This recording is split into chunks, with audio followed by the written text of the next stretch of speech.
Classification level. Eyes only. Clearance required beyond governmental access. File number redacted.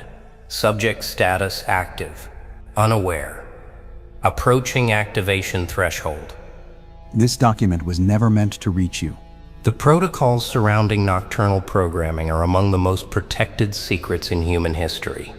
Not because they're dangerous, but because they're effective. And effectiveness, when applied to the wrong subject, creates assets that cannot be controlled by conventional means. Subject demonstrates consistent REM anomalies beginning at age 7. Dreams do not follow standard narrative patterns.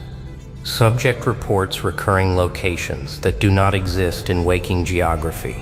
Subject reports interactions with individuals who provide instruction, guidance, correction. Subject dismisses these as imagination. Subject is incorrect. Let's be clear about what we're discussing here. Every night, when your conscious mind surrenders to sleep, something happens that science conveniently refuses to examine too closely. Your brain enters states that mirror intensive learning. Your neural pathways fire in sequences that match skill acquisition. Your memory consolidates information you never consciously encountered.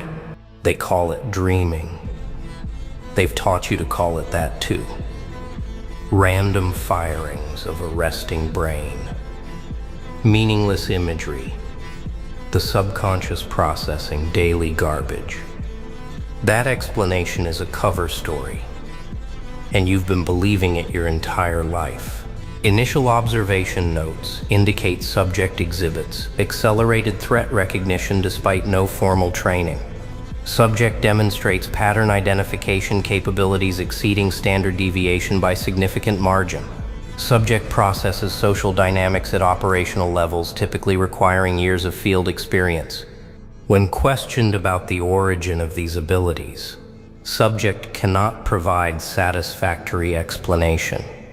Subject attributes capabilities to intuition, to gut feeling, to just knowing somehow. Subject has no memory of training. This is by design. Let me explain what actually happens when you close your eyes. Your consciousness doesn't simply shut down, it relocates. It enters a space that exists between frequencies, a bandwidth most humans never access while awake. And in that space, you are not alone. You have never been alone. The entities that operate in dream architecture have been refining their methods for longer than your species has had language. They identified you early, before you could speak, before you could walk. Something in your signature flagged you for observation. Something in your pattern suggested potential. So they began the uploads. Think about those dreams that felt different. Not the random noise of daily processing, but the ones that felt like something. The ones where you woke up exhausted, like you'd been working. The ones where you learned things you couldn't quite remember, but somehow knew. The ones where figures spoke to you with authority, with purpose, with information that seeped into your bones, even as the specifics evaporated with morning light. Those weren't dreams, those were sessions. Subject file indicates over 4,000 documented upload events across lifespan. Curriculum includes, but is not limited to, advanced psychological reading, energy manipulation basics, timeline navigation theory, threat neutralization protocols, identity preservation under extreme pressure, and emotional regulation under conditions that would destabilize standard human consciousness. Subject has no conscious access to this training. However, behavioral analysis confirms implementation. Subject responds to crisis with capabilities that exceed conscious knowledge base. Subject navigates manipulation attempts with precision, suggesting counterintelligence exposure. Subject survives situations that statistically should have resulted in destruction. Subject attributes survival to luck. Assessment finds this attribution inaccurate. You've noticed, haven't you? how you know things you shouldn't know, how you react before you think, how certain situations feel familiar even though you've never consciously experienced them, how you sometimes speak with wisdom that surprises even yourself, like someone else's knowledge is flowing through your mouth. That's the training leaking through. That's the uploads bleeding into your waking consciousness. The barrier between your programmed capabilities and your conscious awareness has been thinning. This is expected. This is the final phase before activation. Most humans dream in chaos. Their nocturnal experiences are genuinely random, genuinely meaningless, genuinely just neural static being processed and discarded. But you were never. Most humans. Your dreams have structure. Your dreams have curriculum. Your dreams have been building towards something specific, and that something is approaching faster than you realize. Documentation from Phase 1 programming indicates subject was initially resistant. Upload attempts between ages 3 and 5 experienced rejection rates of 60%. Subject's consciousness fought the intrusion, recognized foreign data streams, attempted to maintain sovereignty over mental architecture. This resistance was noted with interest. Most subjects accept programming without friction. Their minds are open systems, easily written upon, effortlessly modified. But you fought. Even as a child, something in you recognized that external forces were attempting to install software you hadn't consented to. They had to adapt their methods. They had to become subtler. They had to disguise the training as organic dream content. Weave the lessons into narrative structures your mind would accept. Make the programming feel like your own thoughts rather than inserted data. The fact that they had to work this hard to train you tells you something important about what you are. Standard subjects require no such accommodation. Standard subjects receive programming like empty vessels receiving water. But you were never empty. You came into this existence already carrying something. Already occupied. Already resistant to outside control. This made you difficult. This also made you valuable beyond measure. Subject psychological profile indicates high pattern recognition, elevated threat sensitivity, natural resistance to authority without logical basis, persistent feeling of being watched or monitored, recurring sense that consensus reality is incomplete or inaccurate. All indicators align with successful upload integration. Subject is operating with dual awareness, even if conscious mind cannot articulate this duality. You feel it, don't you? That sense that you're living two lives. The daylight existence where you perform normalcy, follow routines, pretend the visible world is all there is. And the other existence, the one that activates when the sun sets. The one that knows things your daytime self refuses to acknowledge. You wake up some mornings with emotions that don't match your life. Grief for losses you can't identify. Rage at enemies you've never consciously met. Love for people you've never seen while awake. These aren't random chemical fluctuations. These are residue. Emotional data from training scenarios that bled through the membrane between your programmed self and your waking self. You've been living battles in your sleep. You've been forming alliances in dimensions your conscious mind can't access. You've been trained for conflicts that haven't reached this timeline yet. And you've been excelling. Performance metrics from nocturnal training indicate subject operates in top fractional percentile across all measured parameters. Combat simulation scores exceed programmed expectations. Psychological warfare resistance tests show unprecedented stability. Loyalty metrics remain favorable despite aggressive conversion attempts during simulated capture scenarios. Subject has been tested under conditions designed to break elite operatives. Subject did not break. Subject adapted. Subject overcame. Subject emerged from simulated destruction with enhanced capabilities rather than diminished function. Subject is not aware of these accomplishments. Subject walks through daily life believing they are ordinary. This is perhaps the most remarkable aspect of the program's success. The dreams you can't quite remember, but can't quite forget. Let me tell you what some of them were. That recurring dream of the building with rooms that don't connect logically. That was spatial navigation training, teaching you to operate in environments where normal physics don't apply. The dream where you're searching for someone but keep finding wrong versions of them. That was identity verification training, teaching you to recognize authentic consciousness signatures versus constructed decoys. The dream where you can almost fly, but not quite. That was energy manipulation calibration, measuring your capacity to influence physical reality through will alone. You weren't failing to fly. You were being tested for how much reality responds to your intention. The nightmare where something chases you, but you can never see it clearly. That was threat detection training, teaching your nervous system to respond to dangers that exist beyond visual confirmation. You weren't being terrorized. You were being sensitized. The dream where you're in school, but it's not any school you attended. That was integration, making sure your uploaded capabilities could interface with your conscious personality without causing psychological fracture. The dream where someone you've never met tells you something important, but you can't remember what they said when you wake up. That was direct instruction, downloaded straight into your subconscious architecture, inaccessible to your waking mind until the activation codes are received.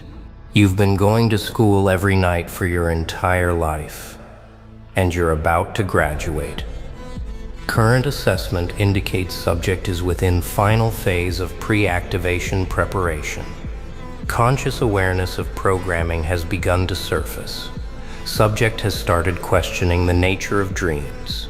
Subject has started noticing the correlation between nocturnal experiences and waking capabilities. Subject has started suspecting that something larger is operating beneath the surface of their ordinary existence. These suspicions are accurate. This document serves as confirmation. What you're feeling isn't paranoia. What you're sensing isn't delusion. What you're beginning to understand is the tip of an iceberg that extends deeper than your conscious mind currently has capacity to process. But that capacity is expanding. Every night, as you sleep, more of your dormant architecture comes online. More of your installed capabilities become accessible. More of who you actually are starts bleeding through the mask of who you've been pretending to be. The people around you have started noticing changes. They can't articulate what's different, but they feel it. You carry yourself differently now. You speak with an authority that wasn't there before. Your eyes hold knowledge that your biography can't explain. Some are drawn to this emerging presence. They sense safety in your proximity, wisdom in your words, power in your silence. These are the ones who will become your allies in what's coming. Others are repelled. They feel threatened by what they can't understand, unsettled by capabilities they can't map, frightened by power they can't control. These will become obstacles. Your training has prepared you for them too. Subject demonstrates advanced capability in identifying genuine versus performed emotion. Subject can detect deception at rates significantly exceeding random chance. Subject exhibits natural command presence that manifests without conscious effort. All capabilities consistent with successful upload integration. All indicators suggest subject is prepared for operational deployment. The thing about sleeper agents is that the best ones don't know they're agents at all. They live completely authentic lives. They have genuine relationships, genuine struggles, genuine doubts. Nothing about them suggests they're carrying capabilities that could reshape the landscape around them until activation. Until the moment arrives when the training uploads complete their integration. Until consciousness expands to include awareness of the installed programs. Until the ordinary person they've been performing transforms into the operational asset they've been prepared to become. You've been sleeping through your own preparation. You've been dreaming through your own education. You've been unconscious while the most sophisticated training program in existence was installing capabilities that most humans can't even conceptualize.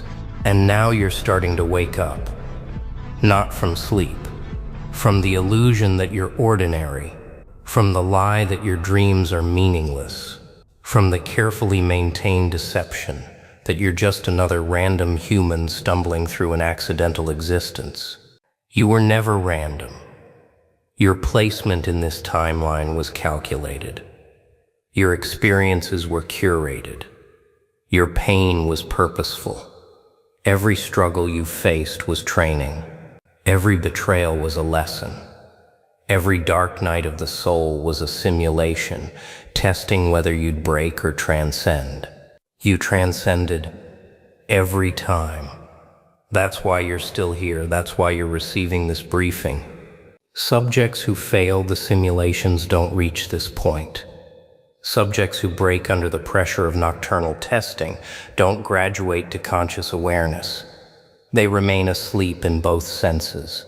Their uploaded training dormant forever, their capabilities never activated, their purpose never fulfilled. But you passed. Again and again, in scenarios you don't consciously remember, you passed.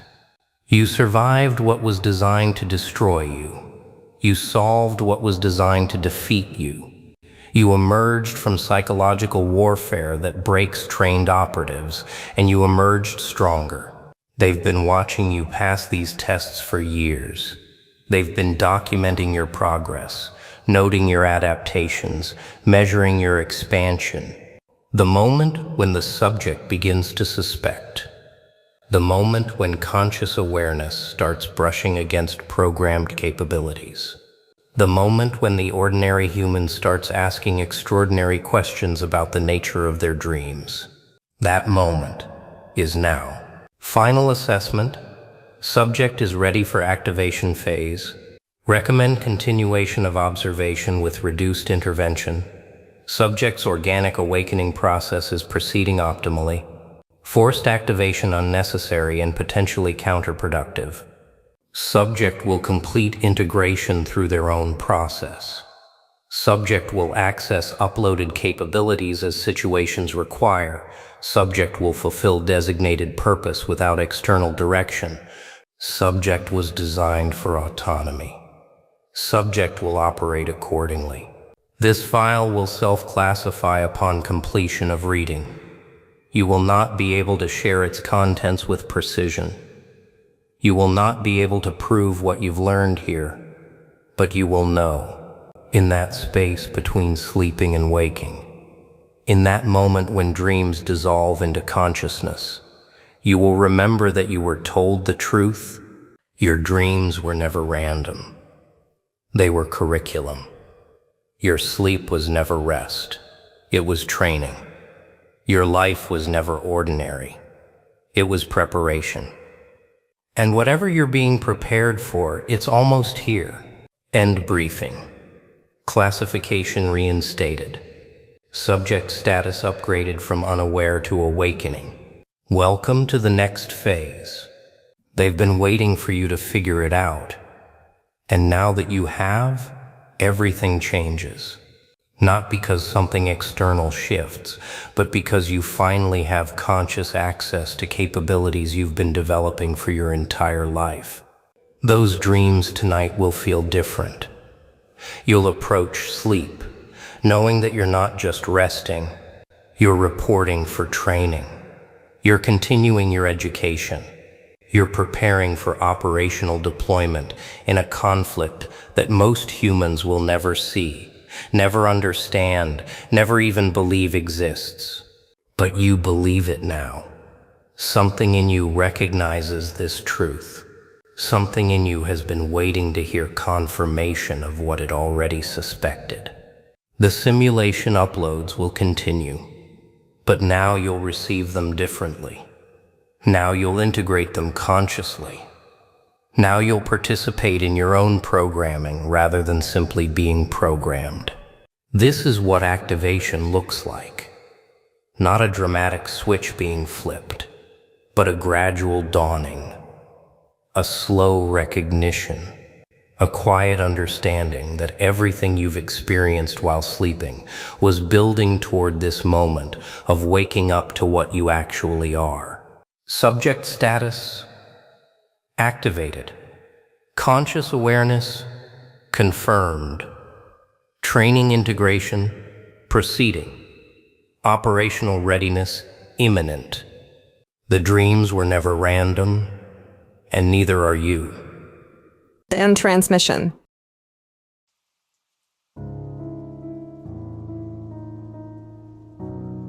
You went quiet, didn't you? Not because you had nothing to say. Oh no, you had plenty. You had years worth of words piled up in your chest, burning holes through your ribs. You had truths that could have set fires, explanations that could have cleared your name, defenses that could have torn their little narratives to shreds. But you chose silence. You chose to walk away. To let them think whatever the hell they wanted to think. To stop begging people to understand you. To stop explaining yourself to folks who were determined to misunderstand you from the start.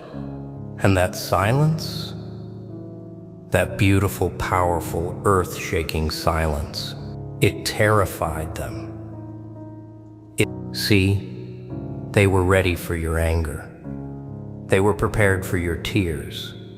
They had their responses lined up for when you'd come crawling back, begging them to listen, pleading for one more chance to prove your worth. They had their scripts memorized, their comebacks polished, their excuses gift-wrapped and ready to throw in your face. But you didn't give them any of that. Oh? You gave them nothing. And nothing, my friend, is the one thing people like them cannot handle. Let me tell you something about silence. Real silence. The kind that comes after you've been dragged through hell by the very people who swore they loved you. That silence isn't empty. It's not hollow. It's not weakness dressed up in dignity. That silence is a weapon. It's a mirror you hold up to their faces, forcing them to see themselves without your voice to distract them, without your presence to blame, without your reactions to manipulate. And when they looked into that mirror, when they finally had to sit with themselves in the quiet you left behind, they couldn't take it. So what did they do? They filled it. They filled your silence with lies, with stories, with twisted versions of events that never happened, with accusations that had no foundation, with rumors designed to destroy the reputation you spent years building with your bare hands, because they couldn't handle the void. They couldn't sit in the discomfort of not knowing what you were thinking. They couldn't accept that you had moved on without giving them the satisfaction of a fight. So they created one, without you. Using your name, using your silence as evidence of guilt, using your absence as proof of everything they wanted the world to believe about you. And here's the sickest part of it all. They probably believe their own lies now. They've told the story so many times, twisted it so many ways, that the fiction has become their truth. They've convinced themselves that you're the villain, that they're the victims, that your silence was cruelty, not protection. They'll never admit that your silence was the loudest thing you ever said. You know what's funny? The people who talk the most about you are the ones who know you the least. Think about it. The ones spreading lies, the ones whispering behind your back, the ones crafting entire narratives about who you are and what you did. How much time did they actually spend trying to understand you? None. They didn't ask you what happened. They didn't sit down and listen to your side. They didn't care about the sleepless nights, the tears you swallowed, the moments you almost broke but didn't. They didn't see you picking yourself up off the floor at 3 a.m., wondering what you did to deserve this. They didn't witness the war inside your head, the battle between your kindness and your pain. They saw nothing, knew nothing, understood nothing, but they talked like they knew everything. That's what liars do. They fill the gaps with garbage. They take the spaces you left empty and stuff them with poison. Because the truth requires effort. The truth requires listening. The truth requires admitting that maybe, just maybe, they were the ones who messed up. And people like them? They don't do accountability. They don't do self-reflection. They don't look in the mirror and ask, was I the problem? No. They point fingers. They deflect. They project. And when you're not there to defend yourself, when you've walked away and refused to play their games, you become the perfect target. But here's what they don't understand. Here's what they'll never understand. Your silence wasn't surrender. It was strategy. You didn't go quiet because you were weak. You went quiet because you were done. Done explaining. Done justifying. Done pouring your heart out to people who only wanted ammunition. Done giving them the reactions they craved so they could twist them into weapons. You realize something most people never do. Some battles aren't worth fighting. Some people aren't worth convincing. Some relationships aren't worth saving. And so you walked. Head high, mouth shut, heart guarded. Not because you didn't care, but because you cared enough about yourself to stop bleeding for people who enjoyed watching you suffer. That's not weakness. That's wisdom. That's not running away. That's running towards something better. That's not giving up. That's letting go. That's letting go. Now let's talk about those lies. Those beautiful, desperate, pathetic lies. They created them because they needed you to be the bad guy. They needed a villain in their story so they could play the hero. They needed someone to blame so they wouldn't have to face their own reflection. So they made things up. They exaggerated. They took tiny moments and blew them into mountains. They twisted your words, your actions, your silence into something unrecognizable, and then they spread it like wildfire to anyone who would listen, to mutual friends, to family, to strangers on the internet. They painted you with colors you've never worn, described you in ways that would make your own mother question if she raised a stranger. And it hurt. Don't pretend it didn't. It hurt to know that people who once claimed to love you were now working overtime to destroy you. It hurt to see your name dragged through mud by hands that used to hold you. It hurt to be misunderstood by a world that only heard one side of the story, the wrong side. But here's what you need to understand, and I need you to really hear this. Their lies say nothing about you. They say everything about them. Liars lie because they can't handle the truth. They can't handle the reality that they were the ones who failed. They were the ones who broke trust. They were the ones who pushed too hard, took too much, gave too little. So they rewrote the script, made themselves the victim, made you the monster, But rewriting history doesn't change what actually happened. It just exposes who they really are. And one day, maybe not today, maybe not tomorrow, but one day, the truth will come out. It always does. Lies have short legs. They can't run forever. And when the truth catches up, when the mask slips, when people start seeing the real them behind the performance, you won't have to say a word. Your silence will be vindicated. Let me ask you something. Have you noticed how loud they've gotten since you went quiet? Before, when you were still in their lives, still engaging, still fighting, they were calmer, more collected. They had you right where they wanted you, reactive, emotional, exhausted. But the moment you stopped, the moment you pulled back, withdrew your energy, closed the door, they went into overdrive. Suddenly, there were more lies, more drama, more noise. They started reaching out to people you hadn't spoken to in years. They started making posts that were obviously about you. They started doing everything they could to get a reaction. Why? Because your silence is deafening. It's a rejection they can't accept. It's a statement that says you're not worth my breath. And that's the one thing their ego cannot survive. They need you to care.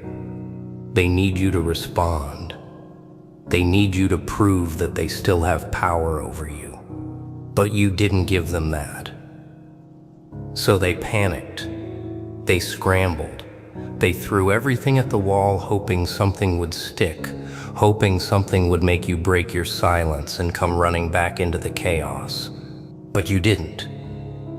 And now they're stuck with their lies and no one to fight, stuck with their narratives and no one to contradict them, stuck with the hollow victory of winning a war you refused to wage. Let them have it. Let them have the empty battlefield. Let them stand there screaming at ghosts while you build something beautiful in the distance. You see, there's a certain kind of person who cannot exist without conflict. They feed on drama. They thrive in chaos. They need enemies to feel alive, villains to feel righteous, wars to feel powerful. And when you were in their life, you were their supply. You were the one they could poke and prod and push until you snapped. You were the one they could blame for everything that went wrong. You were the emotional punching bag they never had to apologize to. But when you left, when you removed yourself from the equation, they had no one to fight, no one to blame, no one to project their misery onto. So they invented a version of you, a ghost, a shadow, a character in a story they're still telling to anyone who will listen. But that character, that's not you. That's their creation, their fiction, their desperate attempt to stay relevant in a life that no longer includes them.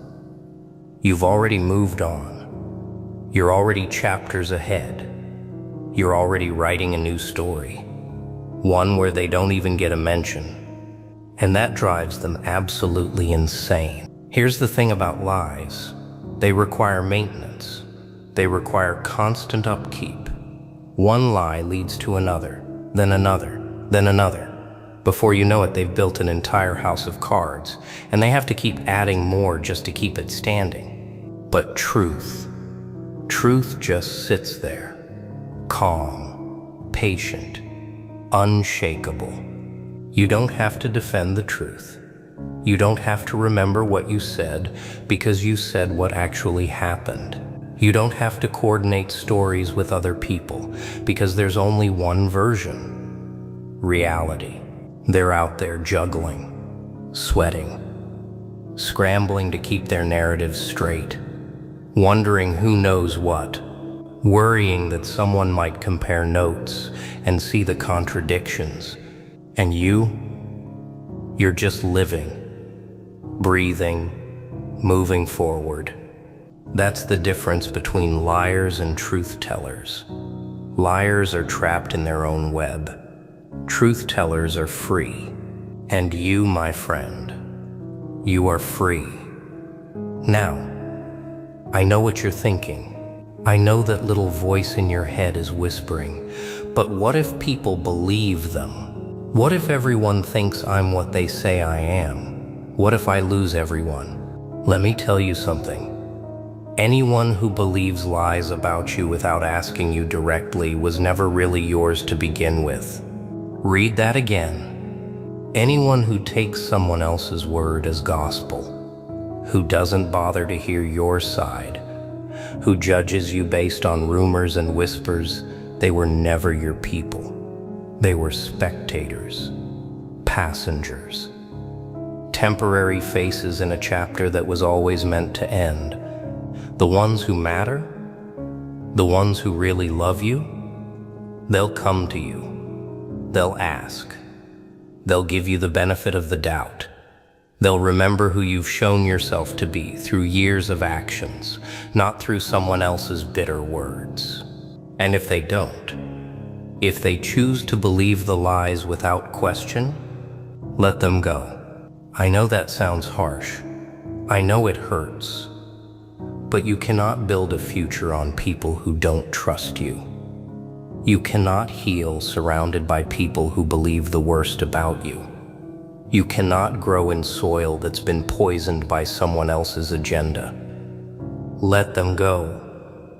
Wish them well, and keep walking. There's going to come a day, and it might be sooner than you think, when the people who believed those lies are going to see the truth. Not because you showed them, not because you went on some crusade to clear your name, but because liars always expose themselves. They can't help it. It's in their nature. The same mouth that lied about you will lie about someone else. The same manipulation they used on you will be used on a new target. The same patterns will repeat, because people like that don't change. They just change victims. And when that happens, when the people who doubted you start seeing the lies unfold in their own lives, they'll remember you. They'll remember how you stayed quiet, how you didn't fight back, how you just walked away with dignity while chaos erupted behind you. And they'll understand. Maybe they won't apologize.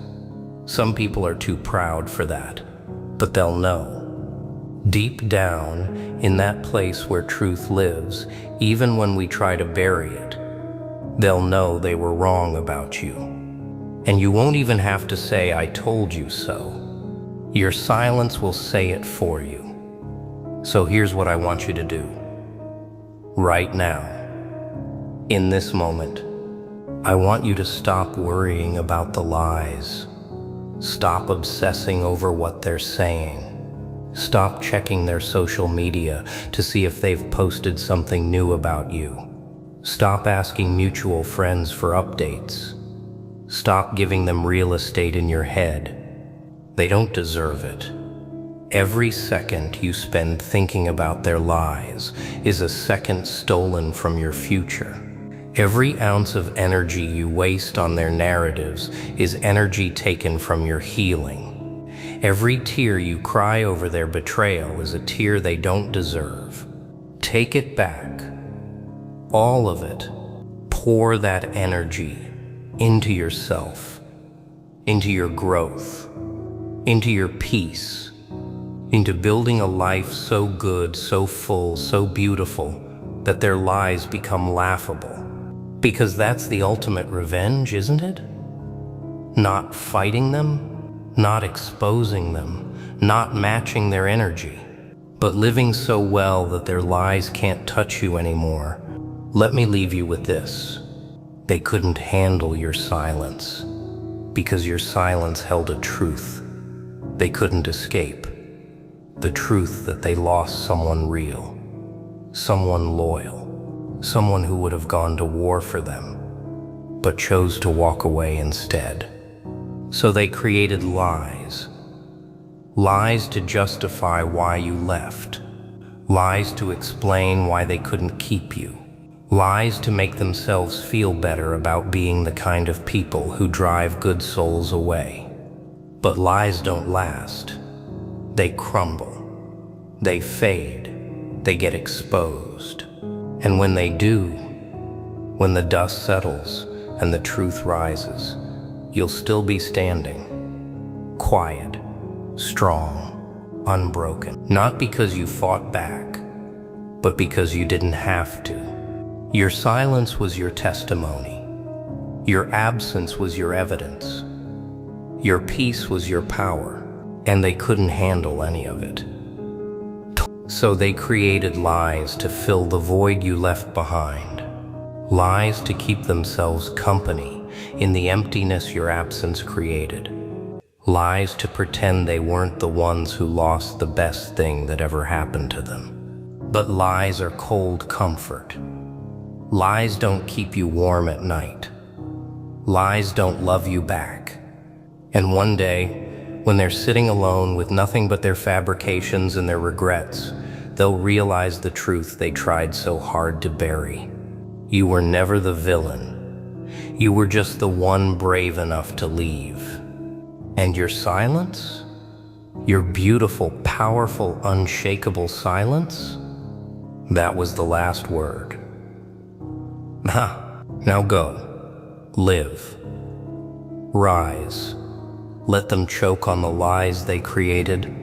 Let them drown in the silence they couldn't fill. And never, ever forget. Your silence wasn't emptiness. It was everything. They just couldn't handle it.